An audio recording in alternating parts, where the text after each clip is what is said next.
I'll never forget his girlfriend's reaction to this, but we got to me and he had still not seen me. He had felt me. You got to me like at door number 3 or whatever it was. And he was like, oh yeah, definitely not her. And you were like, well, why so sure? Or something like that. And he was like, far too much technique. And his girlfriend lost it, though. She was like, ah! Because she was a very technical person. But first, a word from our sponsors. The Man Whore Podcast is sponsored by Audio Desires, an erotic audio platform dedicated to giving you the best oral sex you can have. With hundreds of sexy stories in 3 different languages and a sleek, user-friendly design, Audio Desires is the right fit to get you in the mood. Enjoy 50% off an annual membership or 20% off a monthly membership when you use promo code MANWHORE at audiodesires.com. You know you've made it in entertainment or are on your way out when you're helping dicks get and stay hard. Give your cock a natural performance boost with our sponsor, Joy Mode. No prescriptions, no drugs. It's just like a pre-workout, but for sex. Get 20% off your first order at usejoymode.com/manwhore. Again, that's usejoymode, USEJOYMODE, and use promo code manwhore at checkout. Now let's get to the show. Welcome to the Man Whore Podcast.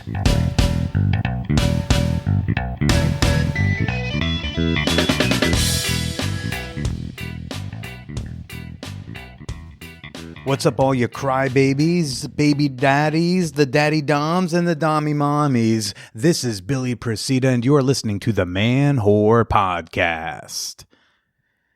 Whoa, I blacked out last week. What happened? What did I say? I forget. Hi. Hey, everyone. Woo-wee. How are you? How dare you ask such a question? What you should be asking is who's on the pod this week, Billy, and I can answer that one for you. Miss Alice Sinclair is on the pod this week. She's an adult content creator and also one of the participants, one of our wonderful oral volunteers for episode 400, Whose Mouth Is It Anyway? One of my best episodes, I think. If you haven't heard it, you should go back, take a listen. I've been trying to just throw myself back into the work. Had a gig on Saturday in Maryland. It was a 3:00 in the afternoon gig. I knew when I put in through this booking agency for the gig, I knew it was a 3 p.m. gig. I knew that was a weird time for comedy, but they didn't say I had to work clean. So I was like, fuck it, let's do that. He gives me the address. It's just somebody's house. And I was like, fuck, what did I just sign up for? And like 20 minutes before the show, I get a call from the guy, the other comic who's going to do a half hour. Like I was going to do a half hour. She was going to do a half hour. That comic called and like had a COVID issue. So he's like, you want to do the full hour? And then I'm like, hey, by the way, what is this thing? He said, it's a 60th birthday party. Oh, no. Even worse, as I get into the door, I find out it's a surprise 60th birthday party. Oh, extra no. Oh no. Oh, no. Frankly, if I had known this, I wouldn't have put in for the gig because, it's not like it was a ton of money. And it's not fun for me if I don't get to like at least attempt to do my jokes that I work on. And it's also all family. Everyone there is either related to each other or is fucking someone related to the group. And I'm just like, you really want me to talk about cum in this kind of environment? I'm just standing in someone's living room. I felt like I was about to run an intervention. Just everyone go around the room and explain to Lucy how she hurt them. I'm in front of the fireplace and there are these 3 large framed high school graduation photos behind me of what I assume were like the 3 sons of the household. And it's like that classic high school graduation photo, with the faded blue background, the type of thing you'd put in front of a casket when someone dies tragically young. Well, I said that, and then it turned out that one of those boys died tragically young. Yeah. People, that was like the 3rd thing I said. And then I still had to be up there for like another 45 minutes. They all just panicked. They were like, he didn't know. Let's just gloss over it. I'm like, I don't even know what happened. And fuck, I really want to know what happened. But I can't ask that. It's Lucy's birthday. Hey, tell me how your grandson died. Har, har, har. I got two like toddlers, like 1 and 2 year olds running around my feet, playing with a balloon while I'm talking about orgies. It was an uncomfortable situation. It was so uncomfortable that by the end of it, when they handed me my pay, they gave me an extra $25. And I know it's not because I was like an extra $25 funny. Thank God there's this one woman who's like a big old hoe, and she was like in her 60s and just, she's like, I'm happily divorced. And I was like, you like younger men? She's like, so long as they got that up curve. And her daughters like stood up and walked away from her. So, Mom, I can't hear about you with an up curve. I told Brenda, hey, if they got a down curve, just roll over. It becomes an up curve again. Look at that. So yeah, I talked a lot about dicks and jizz with a family that now I think is a lot closer than they were before. But that was a fucking horror show of a gig. But hey, we're back in the comedy. Welcome back, Billy. I want to thank everybody who reached out in my various DMs over the past week with really kind words of support. Just wow. Really means a lot to me, and seemed like a lot of y'all could relate. So I thought I'd share a few of these messages I got. This first one from, I don't want to mispronounce her name again, apparently, so I'm just going to call her Mama C, as she calls herself. Mama C writes, you are more than welcome to cry on my shoulder any day of the week, of the month, of the year. I was once in your shoes. The difference is I married him. I was 40 when I finally said I do to what I thought was the one and only man I would ever love. Today I sing a different tune because I'm over the top happy because I signed my divorce papers yesterday and I am a single lady now. 4 years ago when we split up, my heart was broken, which I thought was beyond repair. I could never love again like I loved him and the way he loved me. I'm telling you, save it for a Hallmark card. The best thing that man ever did was cheat on me so I could walk away from the marriage finally. It took 4 years to find his ass to get the divorce, but it only took 24 hours to get it done. Thank you, Jesus. Jesus, go find the guy? Was Jesus like Dog the Bounty Hunter with divorce papers? Okay. I know it hurts right now, and I know it hurts really, really bad. Imagine waiting 40 years for your person to spend the rest of your life with only to find out it was a dud. You are a good-looking, very charismatic man with such a personality that's out of this world. Stop looking. My mantra, it will happen when it's supposed to happen, and when it's supposed to happen, it will. If I lived close to you, I'd give you a happy ending just because I'm having a happy day knowing I'm finally single and you just need a confidence boost. Love you, man. And I look forward to hearing the show every week, and I will be renewing my yearly Patreon membership to your show soon. I know good things are going to happen to you because you put out the good vibes for everybody. Stay slutty, Mama C. Thank you, Mama C, for the kind words. One of the early comments on Discord came in from one of our regulars, Cap'n Funkasaurus. He wrote, shit, this may be one of my favorite episodes. Which y'all seem to really like it when I cry. I just have to say, when I put out something and I cry, y'all are just like, that was awesome. I'm like, well, thank you. It's not common to hear someone convey the struggle of knowing they have to grow. Big props for allowing that, if it helps.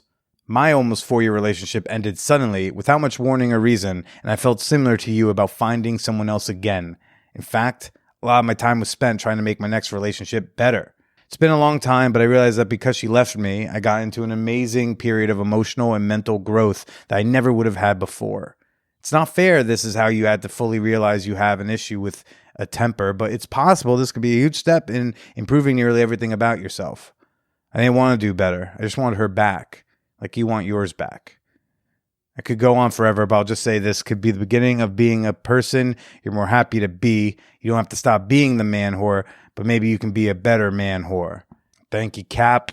Yoko Ono wrote in, lots of us OG listeners have been around for the best and the worst. I think you had said in your last episode something about how even at 25, you wouldn't say some of the things you do now. I've seen immense growth in your problem-solving abilities and choices and even coping mechanisms. I see this as a real quest for love still. Quests have twists and turns and arrivals and departures. You have to give yourself credit for putting in the amount of work you do to fully appreciate the compendium of emotions and reactions that come with relationships. There's people out there who put such minimal effort into a relationship and don't ever make progress and can absolutely destroy another human to the core. Don't ever discount yourself or your worth. I cried with you today. Hugs to you, my long distance friend. Yeah, Quest got twists and turns, but I don't know. I kind of want to put mine on pause, to be perfectly honest. I like what Russ had to say here. Russ F. You say you have a lot of anger, but I think what you really have is a lot of hurt and trauma. And anger is just how it comes out. Keep up that therapy, keep healing all that pain, and become a better partner. Not for Wallet No Lady, but for yourself. And that's the hard part, y'all. Little fun codependent streak of just like, well, no, I'll be better so long as it's for her. Rarely do I think about getting better just for myself to get better. Even with Megan, with Miss Giggles, I don't think I wanted to be better, like to offer her some sort of big, better thing, but rather like I felt this, just the way she carried herself, I felt like a pressure to feel better. Like I have to be better or she will not put up with this bullshit. So even then it was like, I didn't want to like get better for myself. I wanted to get better to like earn my keep in this relationship. But Russ is also right. I got to do it for me. It's got to be for myself. Lena Lou on Discord definitely tapped into a particular part that I think is interesting. Billy, the part of the episode where you referred to yourself as being an unreliable narrator resonates with me. I have a similar thought to what you expressed. The concept of different stories about the same situation both being true is possible. I call it their truth. It sometimes helps me to acknowledge the person could very well be being truthful on a conscious level, and their story is their truth. Anyway, I enjoyed the whole podcast today. It was hard hearing you hurting so much. I appreciate you being so incredibly vulnerable and sharing your journey with the world. Yeah, by the way, again, that movie, Life Itself on Amazon Prime, highly recommend. Oscar Isaac. Gosh, I'll watch anything that dude's in. I appreciate that some of you appreciated the open emotion because honestly, for one thing, I've worn out my friendships. A lot of my friendships are like worn out on the topic of Wallet Note Lady. A lot of them are like, hey, I'm here for you, but like I can't just like hear you complain over and over about this woman. I tap out. So kind of y'all were the emotional reserves for me. A place I could put that. And there was some more, a few people mentioned that they enjoyed the interview with doctors Nick Bayham and Nolan Higdon from who wrote The Podcaster's Dilemma. Hey, I'm glad. I hope people checked out I hope people listened to the thing. I mean, even one of my mods in the Discord server was like, hey, it's not me skipping the interview to get to the main segment. Nah, the interview was good. Hear a couple dudes build me up before I share how someone broke my heart and tore me down. I'm gonna be all right. Like I said, I'm just shoving myself forward. But I know she's hurting, and it hurts knowing she's hurting. But right now, I'm still trying to like prioritize my hurt, which means not rushing to take care of her hurt, because that's not my job anymore. Emotionally, I'm out of a job. But thank you again to everyone who reached out publicly in the Discord server or privately in my DMs or email. That was just really kind. If you want to jump in on the conversation or if you just want to connect with like-minded listeners, join us in the Champagne Room, our super free, super fun, super sex positive Discord server. You can share your breakup woes in the episode discussion channel if you want to respond to any particular episode. But we also got channels about everything. We got channels about gaming, about music, a channel just for pictures of your pets. We got a whole channel just for like sex toy recommendations. So join hundreds of whoreheads today at manwhorepod.com/Discord. And if you ever want to send me an email with your comments or your advice questions or what have you, you can always send that over to manwhorepod@gmail.com. All right. Carl! Carl, I'm yelling your name, Carl yelling, because I'm giving you a quick fan whore appreciation moment, shouting you out for supporting the Man Whore Podcast on Patreon. Hope you enjoyed that bonus episode you showed up for. Thanks for doing the right thing, supporting your favorite indie content creators on Patreon. And you too can become a member and receive a slew of great rewards. And you also get the satisfaction of knowing that you are supporting the arts. And hey, if you sign up for an annual membership, you do get a little discount. If you enjoy what I'm doing here, if you enjoy hearing a grown-ass man just openly weep in public, if you enjoy the conversations that I'm having here about sex, dating, gender, love, become a member today at patreon.com/manwhorepodcast. Of course, links are always in the show notes. We're going to enter a really woo-woo, soft, floaty, spiritual conversation with Miss Alice Sinclair. This is a very, very woo-woo episode. There's a lot of crystals going on in this episode. I think it's fascinating to hear how Alice blends power and trauma and sexuality as this philosophy on healing. Let's go have a chat with Miss Alice Sinclair. You know, over the weekend I went to an afternoon hacienda party. Hey, let's get over this breakup by going to a high pressure group sex situation. Why not? And you know what helped give me the confidence to go to that party? My sponsor this week, Joy Mode. About like 20 minutes before I left to go to the party, I poured it in a glass of water, mixed it up. I slurped it up like my favorite electrolyte packet. It's like a pre-workout mix, but for sex. Joy Mode is a natural, science-backed sexual wellness product for the men's, right? It's like a sexual performance booster. And I went to the party and I got to tell you, my blood flow circulation was good. My jockstrap was filling with harder and harder cock. I just didn't sadly connect with anyone with whom to use this wonderful boner I had. And had I connected with someone, I would have been very prepared chemically to have some dope orgy sex. What's great about Joy Mode is, there's no nasty side effects, no heart problems you got to worry about. It's not going to give you like an accidental 4-hour erection. No blue tongue effect, if you know what I mean. Using Joy Mode, you'll notice better blood flow, better erection quality and firmness, and an increased sexual energy and drive, just like I felt at Hacienda on Sunday. So you want to spice things up in the bedroom and boost your sexual performance, and you want to do it naturally without nasty prescription jugs. Well, Joy Mode has a special offer for the fan whore audience. Go to usejoymode.com/manwhore or enter code manwhore at checkout for 20% off your first order. Again, that's usejoymode.com, USEJOYMOD and E. I really wish there was one more letter in that name. How about iusejoymode.com, and that could really Mickey Mouse that thing. Anyways, usejoymode.com/manwhore, 20% off your first order. You can thank me later. For now, I say, thanks, Joy Mode. Now let's get to the show. He emailed me. What did he say? Emailed me like an update. He's like, I thought you'd want to know that like the non-monogamy with us is going great. And she's got like these lovers and I'm attending play parties by myself and trying that out. And we just wanted to thank you again for, and I was like, oh, we did a good thing. Yeah. It's the work. It's the work working out. Yeah, we put smut on the internet and it caused good in a relationship. That is entirely the work. That's the whole Sunday right there. The dick sucking you did on mic like helped a relationship. I feel so like nourished by this. It's amazing how when you introduce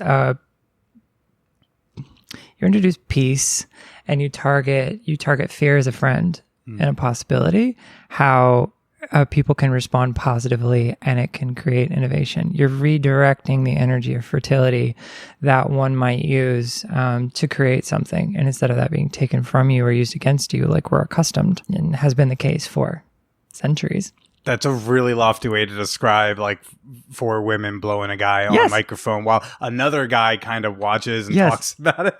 And that is so simple how we can redirect these things only now. Like a lot of people had to do nasty work for us to get to the ability to do this. So I stand on the shoulders of giants. I will say as I... I stand on the shoulders of giant sluts like myself. Yes. We couldn't always do these things. But after, after all that work, then it's like, and now here's your cue. In this long line of, imagine a theater reference, I guess. We do this cue and that cue, and the energy carries forward, and you just like surf it. It's me getting really hippie with that. But that I'm just so happy about that because one, it's cool to see a lot of hard work actually go somewhere to create something beyond just some momentary pleasure. Like that's not the point. This energy is a superpower that we have forgotten because it's been cartoonified and taken away from us and misappropriated to perpetuate institutions that survive off of sucking the blood out of people. I mean, the blood out of people was a little... I thought we were doing cum. Right. So the way we...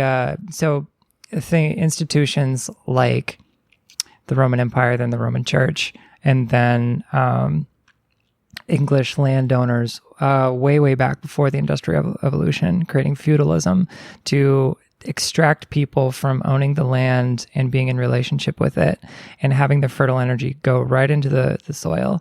There were, for example, heathen, and by heathen, I mean of the heath, of the nature of the farmland, community rituals where they would slaughter some cattle, and then you in a very sacred context, the whole tribe would eat of it, so nothing was wasted. The bones would be used for practical tools, and the blood would be drained from it to mark everybody that was going to farm and commune with the land, and then it was sprinkled on the fields to give it life. Be like, this, we're taking life, we're putting it on the ground, because if things don't come out of that ground at a certain point in time, we're all in trouble. So it was life and death. And so it was like, instead of us dying, how about this thing dies and we have this relationship with it? Is Alex's dick the cow in this example? This is a wild tangent to bring. Yeah. Is that the ritual? Is like right. So that's where things started. And then the whole reason there's fear in these relationships around, oh my God, if someone else chokes on this dick, is that going to destroy the bit of safety that these two people have found? If someone else enters into that, is it going to destroy what they have? A lot of people and a lot of institutions, you can Google right now, will tell you, all these terrible things will happen if a third person comes in and out. And at one point in time, that may or may not have been true for a limited amount of time.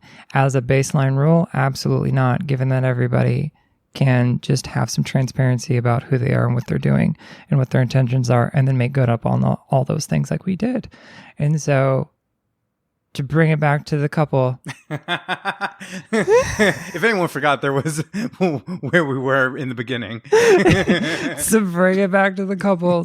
A really fun afternoon neutralized whatever fear of the unknown that this couple had, and having to do some distance and make that work. And how do we arrange this? And what's going to happen if question mark person and question mark person and question mark person interact with either one of them in the other person's absence? What happens? Well, they got to see in a relatively controlled environment, and that took the fear away. Now we have knowledge and skills for how to do this, and we know that we're still the same people, maybe just amplified or transformed by the experience. And instead of fear, we have knowledge, trust, and power. And because of that energy of fertility, which they feared losing in each other's absence, they now get back. And they got more of it than they thought they had before. Mm-hmm. And after they did that, I taught her how to clutch some balls. You did teach her how to clutch some balls, Miss Alice Sinclair. Welcome back to the podcast. It's a pleasure to be here. It was definitely a pleasure to have you on last time. That was well, because it just sounds like, Billy, you didn't just like do a dick sucking game show. Like there was some kind of purpose to it. The secrets, the behind the curtain, if you will. Yeah. Yeah. So you actually, so to recruit for episode, I love editing. Back in the beginning days of this podcast, I would things would happen and I would just say, fuck it. I don't edit. I'm not going to cut this out because I just talked about cutting it out. And then I finally, grew up and edited like a proper adult person. And now this part will probably also stay in, like my old immature self. But so if anyone hasn't heard episode 400, you may want to pause and go check that out because what we did was pretty fucking spectacular.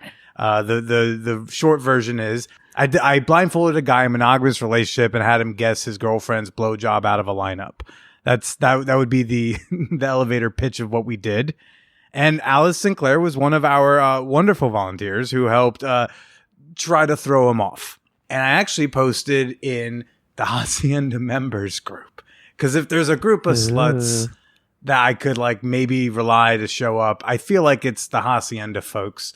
So I put a post in. It was like, hey, I need someone who's down to suck a dick and talk on mic and be fun. And you were the first person to respond.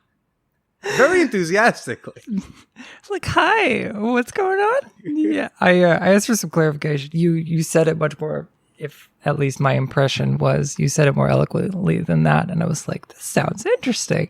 I like that there was some mystery. There was a little competition. There was some theatrical value and that there was also some healing to be done. There was a mystery to be solved. And I did also wonder how somebody that had never met me before, I don't think even seen me before, first impression is the sensation of my tonsils around his frenulum. What would that do and how would I compete? There were so many questions in my head and a tremendous opportunity in a relatively vetted environment to enter into something like that. So I was pleased with the result. Now, what his response, y'all were chatting to recap, y'all were chatting about his impressions, distracting the poor man while he's trying to. What do you think this person's GPA was in college? I was very pissed off with that question. I damn near bit the damn thing off, to be honest with you, and then I realized that would be a felony. So what did he say? I think a 2.9. Y'all were huge dicks, if you will. Yeah, I gave you the meanest look, I'm pretty sure. I really couldn't give him much of a look because that was a difficult angle. But imagine if I asked that question when his girlfriend was blowing him. Ooh, I could have caused a fight. Because she had an attitude of having something to prove. She was having to compete with professionals, I guess. Yeah, and then if he also misguessed her GPA, that might have been that's a difficult question to answer. Yeah, he could completely. I don't know. And me and my pigtails could say whatever he wanted.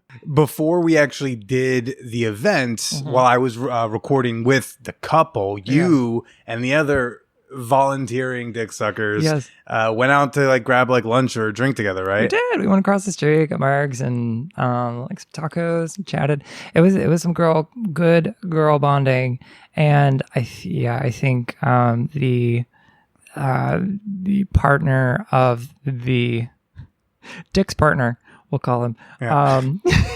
This is not his name, but Dick's partner, I think settled in to get some trust with us. And right, she came and joined y'all as well. Yeah, which I liked because I wanted to meet this woman also because women supporting women.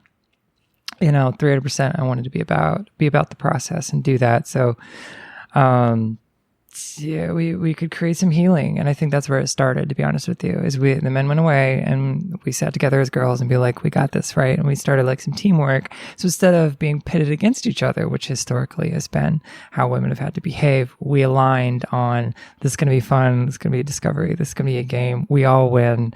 The goal is just to create healing and pleasure and things like this. And did anyone seem nervous? Everybody was a little nervous. I think she was the most nervous of all. The girlfriend? Yeah.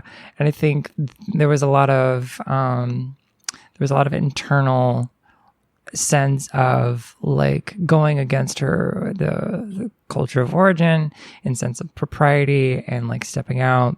That's a lot of corpy sounding words to say. How do I be a whole person with an intelligence and a body and physical needs and logistical concerns about living far apart from my partner, and how we bridge those gaps? Also, these girls are supposedly good and nice and like, she... Are they going to be better at the? Right. Are they going to be better than me? Right. Is he going to? By the way, you kept talking about how like we did healing, but imagine if he guessed wrong. Because like the first 3 rounds, again, if you haven't heard the episode 400, we did 4 rounds with him blindfolded just to kind of warm things up. So the first round was kind of just touching his body. The second round was like kissing like the neck and shoulders area. The third round was just balls, a ball dedicated round. Do what you're gonna do with the balls, but we're just dealing with balls. They're very important. Which is the only one he got tripped up on. It was the only one he guessed wrong. And then the fourth round was the actual like fellation, the blowjob round. That was the round. I should stop trying to sound smarter than I am. The blowjob round. And he got them right on all 3. But if he had gotten the blowjob round wrong, I feel like that would have been a very different post-game interview. Yes. He guessed his girlfriend right. And I was clearly not the one. And I'll never forget his girlfriend's reaction to this. But we got to me and he had still not seen me. He had felt me a lot, but he had not seen me yet. And you got to me like at door number 3 or whatever it was, and he was like, oh yeah, definitely not her. And you were like, well, why so sure, or something like that. And he was like, far too much technique. And his girlfriend lost it though. She was like, because she was a very technical person. Yeah, she's a very type A, like I need straight A's type of vibe. And you, but then you like tutored her afterwards, which is so cool. I did. She was like, can you show me the thing you did with his balls? And then like he took his dick out, and we're all just hanging out in my room, and he took his dick out, and you showed her how to do it, and then she just started working on it. Well, women supporting women, like this is how to go. Like, yeah, I got secrets, and also this is going to be your man, and you're going to walk away with. I don't want him. Like, you're going to walk away with him. So I'm going to help you learn how to keep him, because he's going to come back for that nug tug, if you will. Like, he's going to come back for that shit. Tug. Yeah. Did you have some sort of sexual Sherpa in your life who taught you technique like this? This is a good question. Like a lot kind of here and there. I am really thrilled to say that for the most part, all of my first times were very positively initiatory. There were a few where it would have been nice to have some hand holding, but that's not how life works. And because of that, I'm able to keep that in mind whenever I approach connecting with somebody. Because I had such positive first experiences with a lot of different things, I'm really and now like my depth of experience with a variety of things, not just cock swallowing, is so positive and deep that I love helping people with first times. And then I can identify if there is, you get to your 501 class, if you will, and you're like, I need that to be positive. This is complicated. It's easy for me then to kind of sniff that out. Like, what's going to be the most positive interaction for this? Who do I need? Who are my teammates in this thing that I need to learn? And doing the competition really did help me do that. I wanted to be able to play in a group environment that had an objective, that was recorded, some adult activity, some entertainment purposes, and I wanted it to have some healing benefit, because ultimately this comes back to like a a spiritual practice for me. Right. And it mixes with some really primal medical, psychological, emotional healing. It's all wrapped up in there. We as a species, my aside, we as a species like to forget that we are just primates who are a little too smart for our own good, and that sudden shift in our line happened very suddenly, and we as a species, zooming way, way, way out, have not had sufficient time to understand our own capabilities because they are mismatched with the other species that are around us. The other species are relatively balanced with their instincts and their ability to understand those instincts. Ours are not. We forgot and then got further incentivized to divorce ourselves from our own bodies and our own agencies for a variety of reasons, which are not generally fun to talk about, but they do impact us on a day-to-day basis. Tell us about one of those early first times that was so positive. Right. I think the first time I was seen in a beautiful way where I had my feminine energy really appreciated. It was at a photo shoot in a dungeon. And shout out to Anthelian if he's out there somewhere. He's an artist and photographer, speaks like 6 languages and has a great story. And anywhere he went, he had like a new skill. But one of them was a very specific way of doing photography that was very immersive and otherworldly and captured beauty that wasn't 2-dimensional. It was almost 4-dimensional. Gave you a sense of the what a thing felt like in that room, not just what it looked like. So this is one reason I love shooting with him. And that was the first time I had shown myself in a really feminine, vulnerable way. And it was in this space. And it was a really hot photo shoot. Normally you get in a photo shoot and you're kind of posy and it's kind of cold and it looks great and the viewer has a good time. The artists don't always. And he made sure we had a really great, fun time. And so I felt able to be seen and powerful in this moment in a way that made me really hot and really safe, feeling feminine, vulnerable, playful, seen, taken, flexible, regardless of my appearance. And that helped me further step into who I am as a person later on. We played a little bit after, and that was some of the favorite. She's got a nice big smile on her face now. We played a little bit after. Fucked around a little bit afterwards. Because the energy was palpable, and we were both Libras. That's a special headspace. We're like aliens together. We speak this weird language. Like one thing I remember, because after a while it was a blur, and we were surrounded by other playmates who were very much in a leather BDSM sense. This wasn't the room where you really performed intercourse, but it was where you would be changed energetically forever. It was about power. And it was really important that I learned about power and sexuality concurrently and then was able to blend them later on because people often mistake the one for the other, which is a great segue. But before we do that, in the moment I was like on a spanking bench and doing different poses on it. And I felt so vulnerable. I got to see myself in a different way that I had not seen myself prior. What was preventing you from seeing yourself in that light before? I had to kind of appear as very controlling and very dominant and more masculine in my life to just get through life because it was around a lot of really harsh energy that didn't value the rest of me. So I had to compete that way, as a lot of women do. And I'm now trying to make sure I create a space where I don't have to be in my masculine in order to be effective. I can be in my feminine, my fullness, and my empress energy, and that is enough, and that is valuable. So, but at the time it was not. So this is kind of my entry into, oh wow, my open, vulnerable, and powerful energy is valuable in this space, and he helped me feel that way.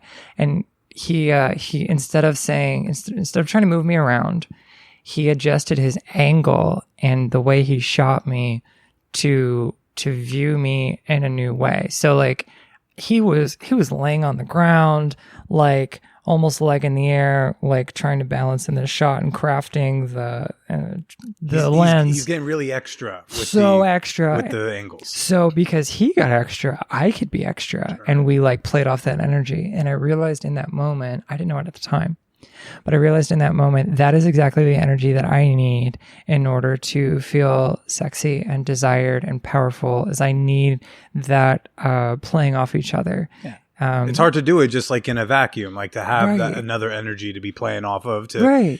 That's why I love the way we started the Pepsi challenge, as you called it. I think I ended up titling it something else. Whose mouth is it anyway? Whose mouth is it anyway? Just in case I ran into any copyright issues, I don't want to have to deal with Big Pepsi. Oh, I'm a big fan of Big Pepsi. Sure. Don't want to start beef with my favorite soft drink.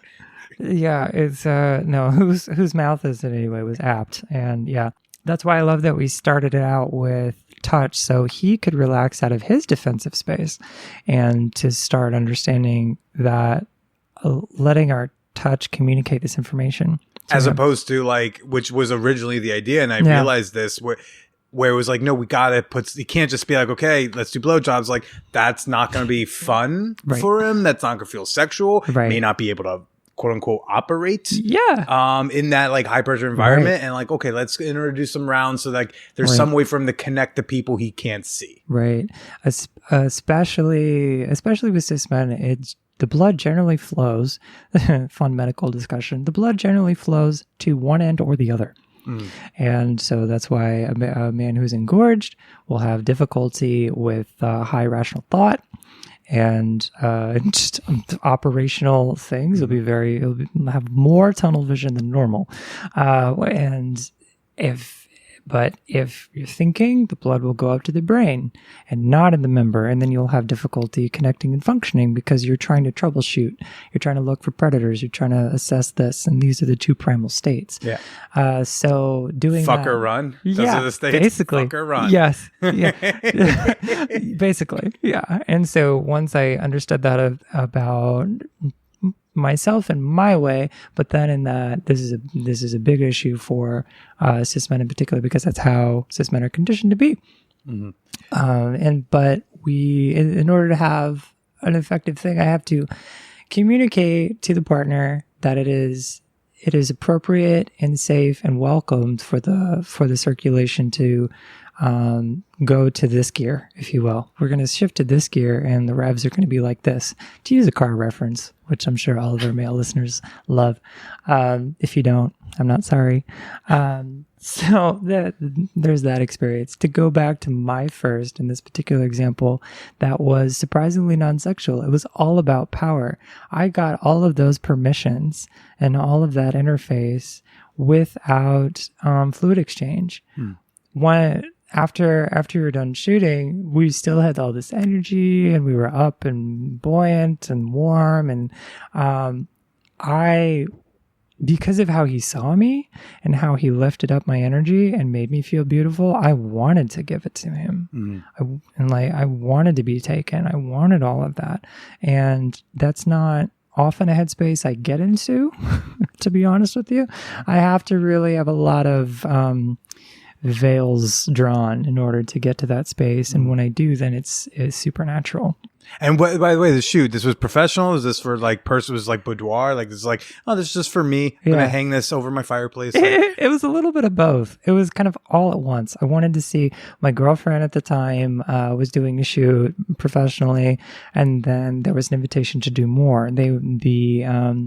The dungeon we were shooting in wanted more promo material, and then it was like, okay, and now you can use this for your promo material. And so I entered into the space like checking all the boxes essentially. And then afterward, I got off the spanking bench and we were talking, and then I get somehow, I don't know how this happened. There's a little bit of a blank space between being on the spanking bench and then being on the floor. He had this very wide leather belt on, because he was a leather daddy, and that's how you do. And somehow it got around my neck, and he's like using it like a leash behind me, and then just putting my hips in a certain way. And we're all just really enjoying this. And that was the first time I'd ever felt myself taken in a way that my primal state understood. And I felt protected in that place to where I didn't have to defend myself. So I could put my sword away, so to speak, and I was comfortable with him having one. How long had you been waiting and knowing you wanted to like experience that? I imagine it wasn't like a revelation, like, oh, I like this. I imagine it was I've been waiting for this. Yeah, it was a combination of things. Like I guess the way my psychology is I let myself think through things when it registers that I can have a positive response to this. So recently, I think it was in the few years prior, I was really exploring my relationship to BDSM and power exchange and healing my own sense of having my own power and my own sovereignty. It all goes together. So that's why, fast forwarding several years into the future, we're doing this. I started with my full primal education being here's some things the body does, and then here's some things that we as entities do, and sex and power are different and mistaken for each other. Sex is always power and power is always sex, but we often get them mixed up. If you look at some tantric methodologies, which tantric just means technique, but it is something adjacent to Hindu Shakti practice. It is the art and science of taking your kundalini or your chi or your prana and then directing it so as to heal yourself and empower yourself. And when you do this to a certain degree, you can do things that other people can't because they're leaking, essentially. And instead of leaking this essentially fuel that your body is making, we use this to do things and to create change in the world. We can start with ourselves and healing that. And if you'll look, all of the toxic systems generally will ask you to donate your chi to that or to disenfranchise you from that. I feel like I donate most of my chi to the floor under my desk. Yes. Yes. And, you need to... The floor and the wall underneath my desk. Yeah. It's a lot of chi down there. Well, the other word for it is jing. Oh, jing? Jing, not jizz, wow, but it's like jing. they're just trying to not say the words. Jizz, yeah. It's chi, it's jing. It's not cum and jizz. Okay, sure, why not? Why? Look, I believe in this energy shit to this extent. Energy shit. But I have such an urge to mock it. Yes. Why? Yes. Because people often can take a fancy word and make you feel like you can't have that thing when you already do have that thing, which is our problem with institutionalized religions that have passed their expiration date. So like when we've like texted and maybe it was like a little possible sexual flirty and like you will infuse the spirituality part of it. And when I'm experiencing it, I do experience it. But when you're talking about it, gosh, I just kind of want to like say funny things about it. Yes. We are sacred clowns, if you will. It's very important. It's very important to have the sacred clown role, which throughout history, there's always been these people, which for whatever reason, their instincts, everything they are, who they incarnated to be, cannot exist in uniformity. They must mock the uniformity. And they're very important because if we did not exist, people would uniform themselves off a cliff, and by and large do. Anytime you have too much uniformity, you create inbreeding. This creates developmental issues. This creates massive blind spots. People won't see the iceberg and they will sink the Titanic because they are just following tradition. They're just doing, well, because so-and-so said so. And why did so-and-so say that? Well, because someone else said that. And no one's thinking for themselves and being present in the moment. This is why I'm saying the whole point of Buddhism is to be present in the moment. I'm not saying I'm a Buddhist. I'm saying they do some things really well. One of them is attempting to be present in the moment and not being shook by natural changes in the world or in yourself, to just understand I am here and that is it. And if you ever get away from that, which we do, I have to my brain does a lot of things all at once. And in order to make it effective and not just a bunch of static, I have to pull myself back into the moment. And one of the best ways of doing that is, in order to keep living, you have to breathe. And oxygen continually has to feed into the bloodstream. When it feeds into the bloodstream, it gets pumped through the body. When it gets pumped through the body, and this is the blood, the pulse, also in order to be engorged and have a heart on, all the blood has to go there. In order to have good thoughts, that has to go into the brain and circulate. The oxygen has to go to the place, and I have to breathe into that. So in breathing, you center yourself in the moment. You let all of the many thoughts go away. The 10,000 things don't matter. And then you can truly connect with what's in front of you. You can genuinely feel pleasure. You can genuinely make one strategic action that is effective and gets you some return on that investment. But if you don't do that, where are you? A million places, but right where you are to be most effective. And so when I was wrapping my fingers around this gentleman's scrotum, and I was pulling the crown of his phallus and his frenulum into the back of my throat, and then massaging it slowly. I was pulling him into the present moment because that's where I was. And if he was going to deviate from the present moment, he was not going to have a good experience. To make it a little more palatable to somebody who's like, yo, can I get a nut? Like, what is this? What you do is someone will say like, hey, kind of horny, like I'm looking to nut. And you will figure out a way to like accept that, but also get them reoriented to this more spiritual way of, I don't know. Like, let me put it this way: when you speak back to me, I go like, "Oh, I shouldn't hit up Alice if it's just a nut for nut's sake. There's going to be some extra attached to this nut, and so I should respect that and only hit her up when I'm ready for such spiritual attachment to this nut for the royal experience." And then when it's like I just need a nut for a nut, like there's someone I can text for the nut of the nut. Exactly. Yeah. The challenge for me is I was walked through all of this stuff to survive. And so now, because I've been invested in, I got to give return on that investment. So even if I don't say a damn thing about it, it enters into the room with me. I can't avoid that, because when I look at somebody at 10 feet away, I know every single thing that's blocked and broken with them. Okay, what's blocked and broken about me? You really lobbed that one up there, so you walked into it. I know. Let's see what you got. There's a lot of stuff you walk through. There's a lot of you've had your own heavy stuff, and you've just had to sit in it and be like, well, I can't get out of it, so I might as well like draw on the wall with it. And in order to make life worth living, let's find the humor in this. And then, wow, if I've had this experience, there's a lot of people else who have. They go talk to them, and they're kind of sitting with it in their heavy place. So maybe I'll bring some humor in. And when you tickle people, sometimes they talk more. So it's easier to come to that place. And trauma is how the light gets in sometimes. So you've had your own stuff, and you've had to develop layers of personality to meet each challenge. And there's a part of you that'll rise to meet that, and then it'll go back in. And then you'll present this part of yourself to do that thing. There's stage comedian Billy, there's play space Billy, there's boyfriend Billy, there's horror Billy.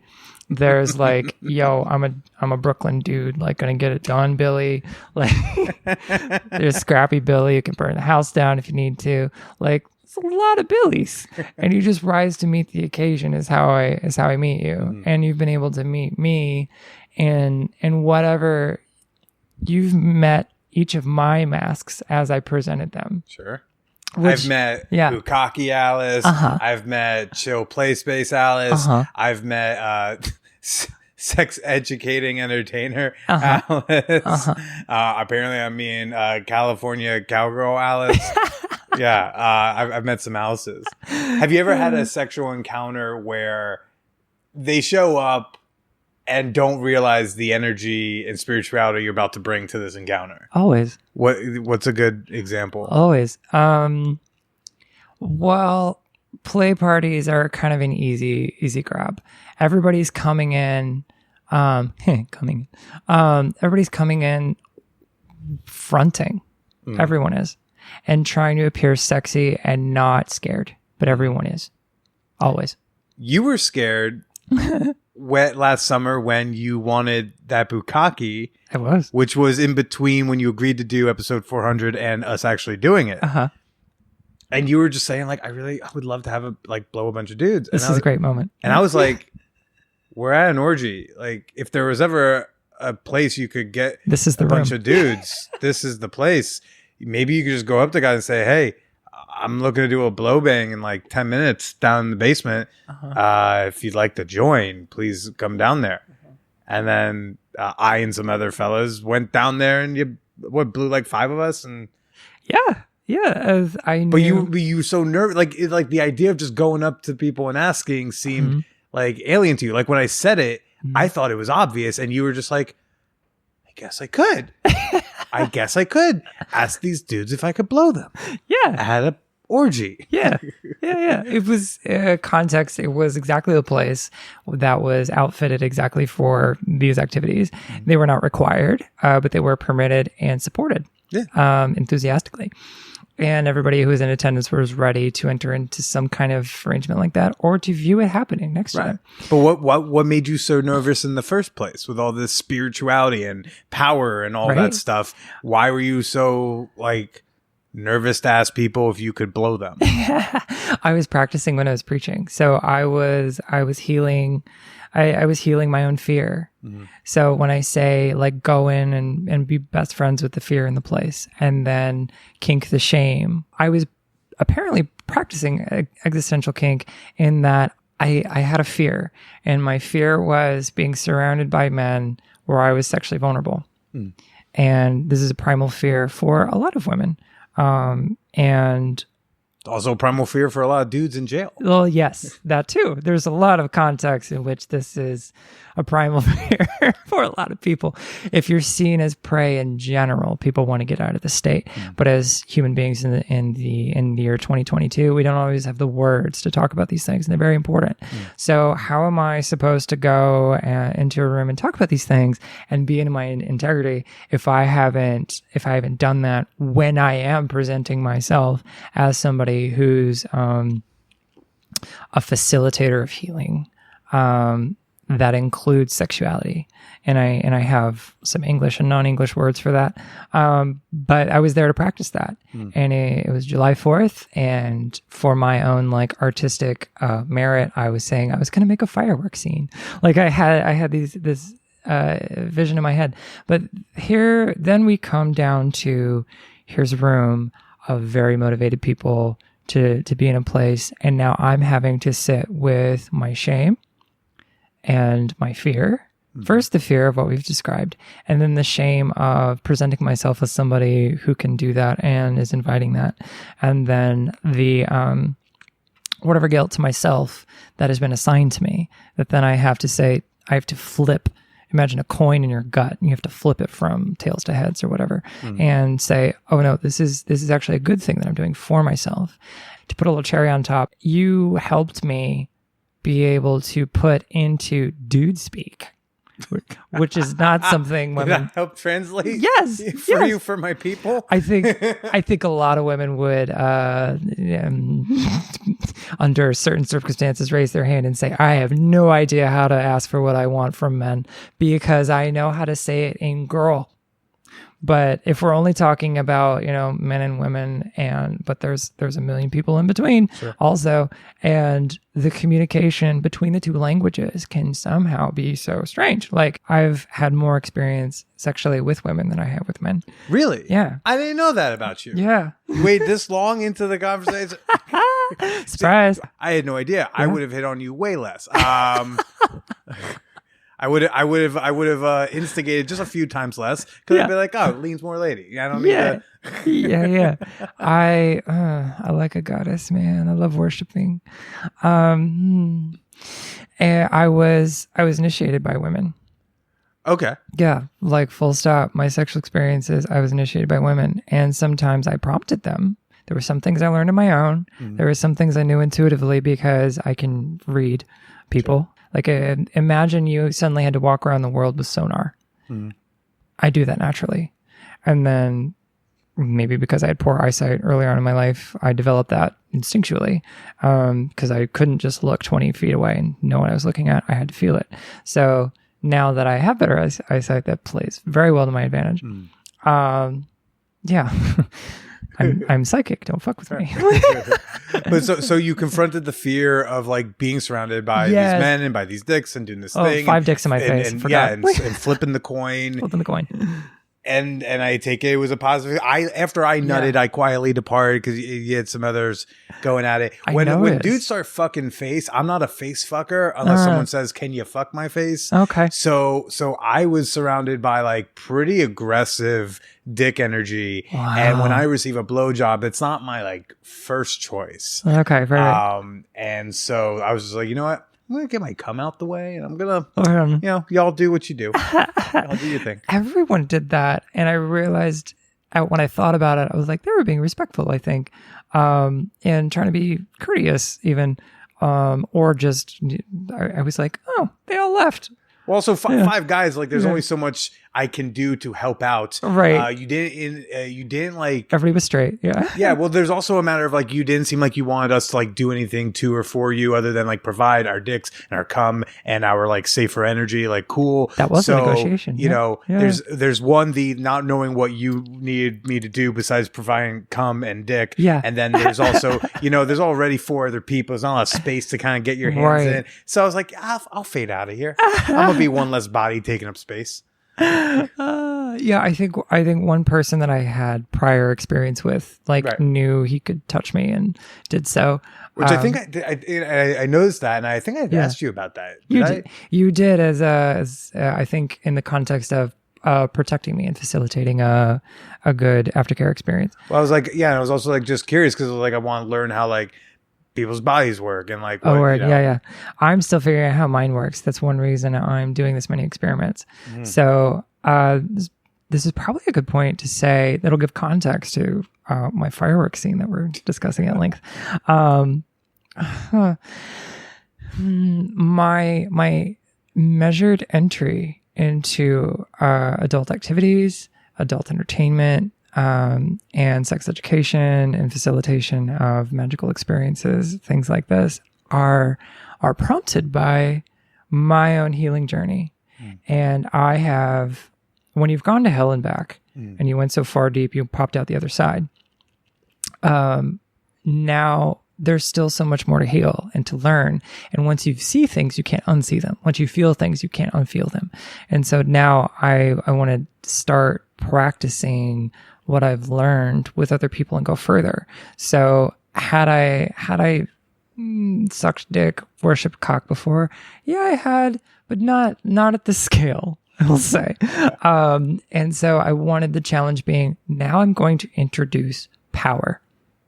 Because when it's one-on-one, and I have found when a man's dick has teeth around it, there is this kind of understanding that we need to chill. And so generally that's been the case. Fit positive, negative experience. Like, I didn't just want to sit there and have my face fucked until someone came. Right. Because after a while, if there's no power, if there's no psychology going on, I get bored and I'm just having to hold a position and in order to facilitate someone else's experience. And that doesn't necessarily give me the jollies that I want. There's also the power of like, you went off to go ask these people for what you wanted. Right. You're in control, even though once the scene actually happened, like you did not look very much in control. Right. You were very much being taken. I was. But you're still in power. You're still in control. I was. My brain didn't know what that felt like. And so I needed to build a memory so I could build the dendrites in my brain that this can exist and I can create this. And so that gave me power back by giving it up or letting it be held for me. It's like, oh, hold my keys, hold my hat, hold my power for a second. By experimenting that way, you say you like have now laid down a framework so you could maybe do something similar in the future with less fear. Yeah. And do you think that's something more people could be doing with their sexualities? Yeah, absolutely. So to walk through the steps of how I learned this and how someone else could learn this, I knew how it would feel. I was like, okay, here's the image that it gives me some fear, some anxiety, and that was feeling surrounded by sexually aggressive men who viewed me as the target for their sexuality. it was interesting because everyone was nicer, I guess, and kinder than I expected.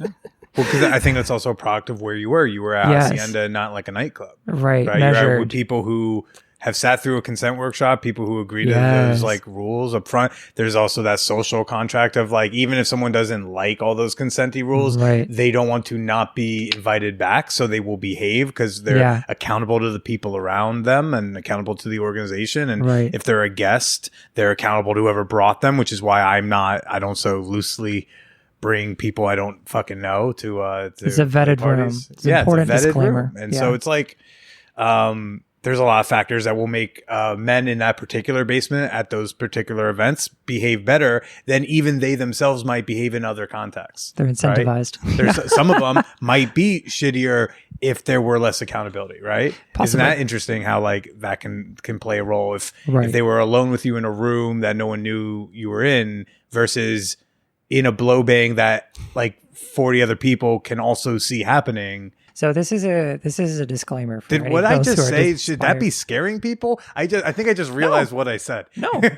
no. This is important because you should be accountable for You where should your energy only goes. hook up with men in group sex spaces in front of people. That's, I think, whoa, okay. I don't even, I need to put this down. And, I don't know what I'm saying. No, you're good. You're good on my end.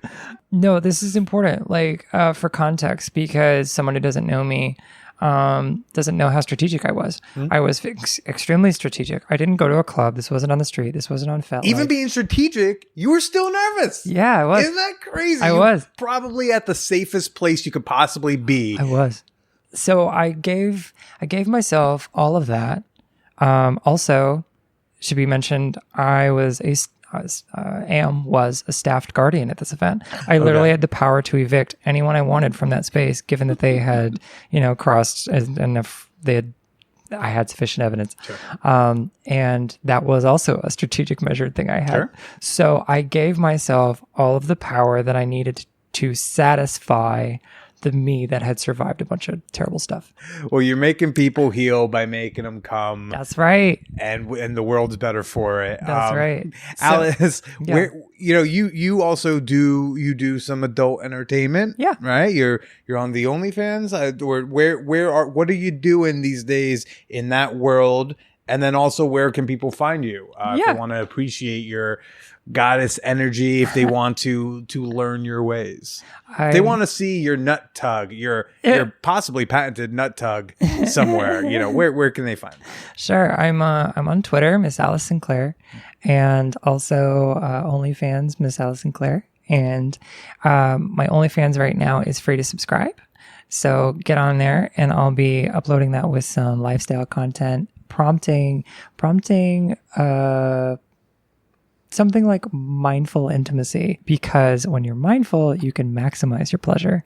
And if you're not centered, then you can't come as hard as you want, as hard as you can. Mm-hmm. If you rev that thing up like a Ferrari and you like keep it going, and you keep for some bodies a jing, if you keep that stored up, when you do release, you can seize for a second, and it can adjust different patterns in your neurology that were co-opted into harmful patterns that weren't benefiting you. And when it goes up into your mind, into your nervous system, and it kind of shakes all that out. It's like ironing your shirt or something like that. And so because you do that, the rest of your life can be more streamlined. I'm trying to translate that into bro speak. Yeah. This is very helpful. Yeah. Is that like, hey, edging is healing for your soul? Yes. Okay, great. Yes. then I healed this morning for 3 hours. So, Healing for your soul, your mental health, all of it. Like if you want to do the rest of what you do and you love yourself being able to do and all of your other activities, it behooves you to send that energy up and in, so that you can make more money. You can be more influential. You can be more charismatic. You can have more people drawn to you that you want to be drawn to you. You can get into doors that you wouldn't otherwise be able to get into, all because the energy within you appears to be more valuable because it is wealthier in a sense. And this is the first wealth is your your sacral energy. So instead of just blowing that willy-nilly, instead of blind firing, if you will, make sure it's on target every time. Well, careful, Alice. You're starting to sound, you almost sound like a life coach in there. I feel like, he's like, hey, you could get richer. You can have more people drawn to you. That's You're going to right. get more things in life. Just sign up for my course at $7.99. That's right. Like, there it is. Well, once again, folks, if you haven't heard episode 400, you can hear Alice be wonderful and quite techniqued over there. And go check her out on Twitter and OnlyFans. And Alice, thank you so much for chatting with us. I'm glad I could catch you before you depart to sunnier pastures. And, why don't you go ahead and say goodbye to everybody? Billy, it's always a pleasure. Until the next time, thank you so much. And to everyone, keep loving yourself, keep following your pleasure, keep following your inspiration, and be here now.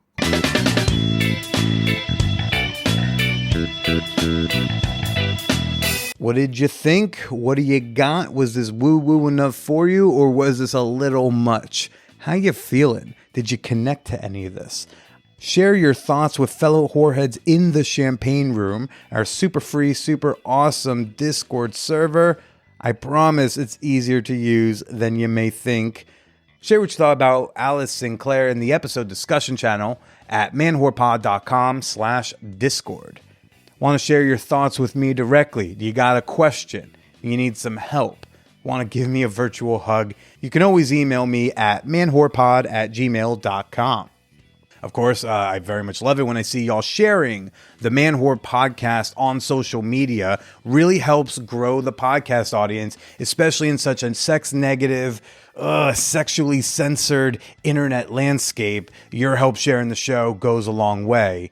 Don't forget to tag me when you do it. I'm on Twitter at @TheBillyPresida. I'm on Instagram at BillyIsPresida. I'm even on OnlyFans at onlyfans.com/callmebilly. Want to support the podcast, don't want to see nudes, that's fair. You can support me and my work on Patreon at patreon.com/manwhorepodcast.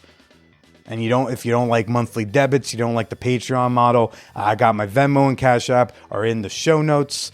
My Amazon wish list in the show notes. Basically, you want to get in touch with me or you want to give me something, always go to the show notes. I got you. Gonna put this mic down, gonna jump into therapy and find out if I should open these 7 Instagram DMs, 12 text messages, 2 missed calls, and email that I've been like really steadfast in not opening, but I'm gonna just trying to heal people, just trying to heal without bad mouthing an ex. I've already had 2 podcasts reach out like, hey, you want to come talk about the breakup? I'm like, I don't want to shit on her, man. We're just trying to get better here. Andrea Allen was disappointed I didn't want to do a hot mess about the breakup. As soon as like, ooh, that would be a boundary. She's like, actually, I see you shit kicker, but I love you. All right, everybody. Love you all too. Thanks for loving me. Stay slutty.